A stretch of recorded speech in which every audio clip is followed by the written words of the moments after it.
SR group एक साम्राज्य के उदय, पतन और पुनर्जन्म की कहानी। नमस्कार, मेरा नाम है नील पटेल और आज बात करनी है उद्योग जगत के एक बड़े एम्पायर के बारे में। तो इस वीडियो को गंभीरता से ले और वीडियो को आधा छोड़कर न जाए, क्योंकि इस वीडियो में मैं आपको कुछ ऐसी जानकारी देने वाला हूं जो आज तक आपने नहीं कभी जानी होगी। तो वीडियो में हमारे साथ अंत तक बने रहे। भारत के कॉर्पोरेट इतिहास में अगर किसी बिजनेस ग्रुप ने अपनी बुलंदियों और पतन से सबसे ज्यादा सुर्खियां बटोरी है तो वो बड़ा नाम है एसआर ग्रुप। एक समय ऐसा था जब इस ग्रुप का नाम टाटा, बिरला और अंबानी जैसी दिग्गज इंडस्ट्रीज और बड़ी बड़ी कंपनियों के बराबर लिया जाता था। एनर्जी से लेकर ऑयल, पावर से लेकर पोर्ट, शिपिंग से लेकर टेलीकॉम और स्टील से लेकर रिटेल, लगभग हर इंडस्ट्री में एसआर ग्रुप का सिक्का चलता था। लेकिन समय बदला और एक गलत रणनीति इस साम्राज्य को ऐसा गिराया कि 2 लाख करोड़ से भी अधिक कर्ज में डूबकर लगभग ये ग्रुप खत्म हो गया। लेकिन ये कहानी सिर्फ राइज एंड फॉल तक सीमित नहीं रही, क्योंकि फिर से एसआर ग्रुप ने शानदार कमबैक किया और आज ये दुनिया भर में 15 बिलियन से भी बड़ा साम्राज्य खड़ा कर चुका है। तो आइए जानते हैं एसआर ग्रुप का पूरा सफर, उदय, पतन और पुनर्जन्म की ये अद्भुत दास्तान। शुरुआत एक साधारण परिवार से लेकर बहुत ही बड़े साम्राज्य तक की।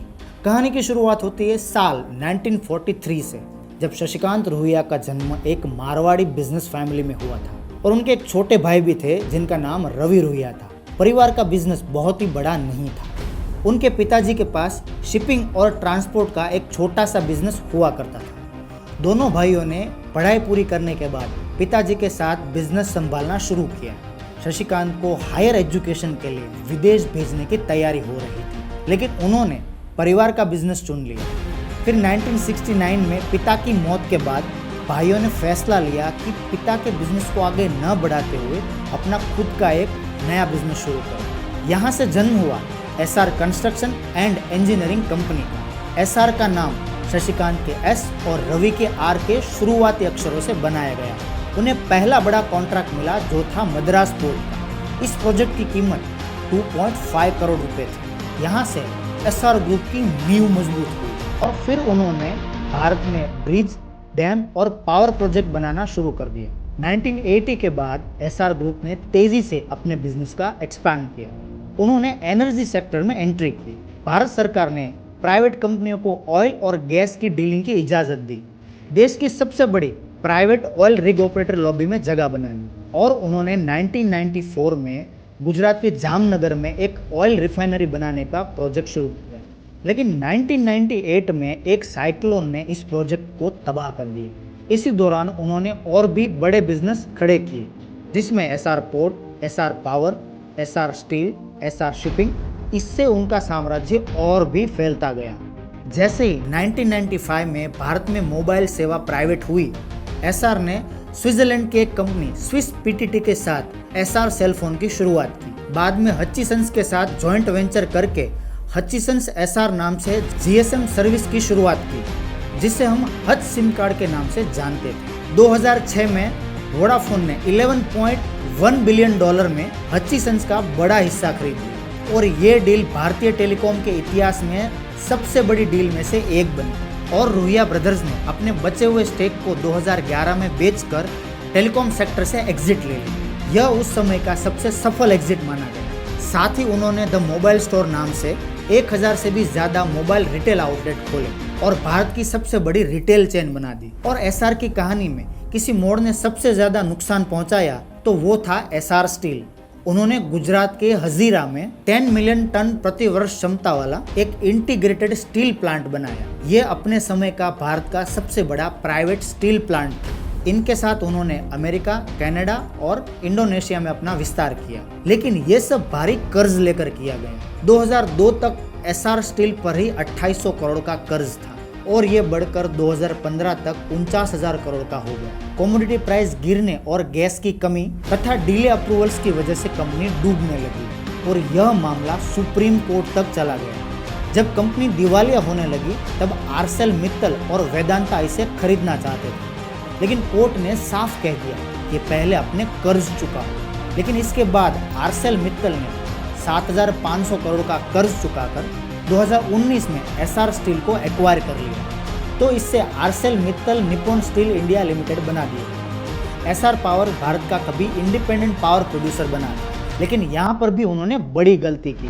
पीपीए यानी कि पावर परचेज एग्रीमेंट के बिना कई थर्मल प्रोजेक्ट शुरू कर दिए। बाद में बिजली बेचने के लिए खरीदार ही नहीं मिले और 20,000 करोड़ का कर्ज भी इन पर चढ़ गए। 2014 में सुप्रीम कोर्ट ने 204 कॉल बॉक्स कैंसिल कर दिए, जिसमें एसआर का ब्लॉक भी था, जिसके बाद प्रोजेक्ट अधूरा रह गया। इसी तरीके से एसआर पोर्ट और द मोबाइल स्टोर कर्ज की मार झेलते झेलते कमजोर हो गए। एसआर ऑयल की वाडिना रिफाइनरी भारत की सबसे बड़ी दूसरी रिफाइनरी थी, जिसकी 20 बिलियन टन की पर ईयर की कैपेसिटी थी। 3,500 से भी ज्यादा पेट्रोल पंप खोलकर एसआर ने रिलायंस को सीधी टक्कर दी।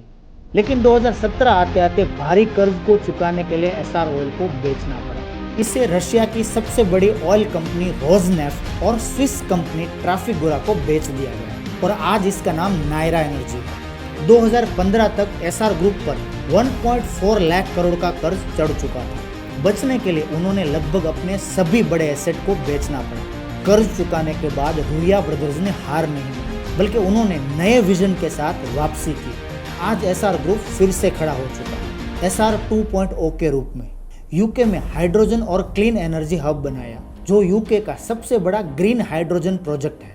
भारत के रानीगंज में पहला सीबीएम गैस प्रोजेक्ट लगाया, जो आज भारत के सीबीएम प्रोडक्शन का 65% देता है। अमेरिका की ब्लैक बॉक्स कॉरपोरेशन को एक्वायर करके डिजिटल इंफ्रास्ट्रक्चर और साइबर सिक्योरिटी सेक्टर में एंट्री की। मिनीसोटा यूएसए में आयरन और माइनिंग और पैलेट प्लांट स्थापित किया। अब एसआर ग्रुप की अगली पीढ़ी यानी कि रुया ब्रदर्स के बेटे लीड कर रहे हैं। हर बिजनेस वर्टिकल के लिए अलग अलग सीईओ नियुक्त किए गए हैं, ताकि फोकस और रणनीति बेहतर हो। नतीजा आज एसआर ग्रुप का एनुअल रेवेन्यू $15 बिलियन से भी ज्यादा हो गया। एसआर की कहानी हमें सिखाती है, सिर्फ बड़ा नाम ही सब कुछ नहीं होता, बल्कि सही रणनीति और समय पर फैसले लेना जरूरी है। कर्ज लेकर साम्राज्य तो बनाया जा सकता है, लेकिन ग्रोथ ठहर जाए तो वही कर्ज विनाश का कारण भी बन सकता है। सबसे बड़ी बात, अगर गिरने के बाद भी हिम्मत और विजन हो तो दोबारा खड़ा होना नामुमकिन नहीं।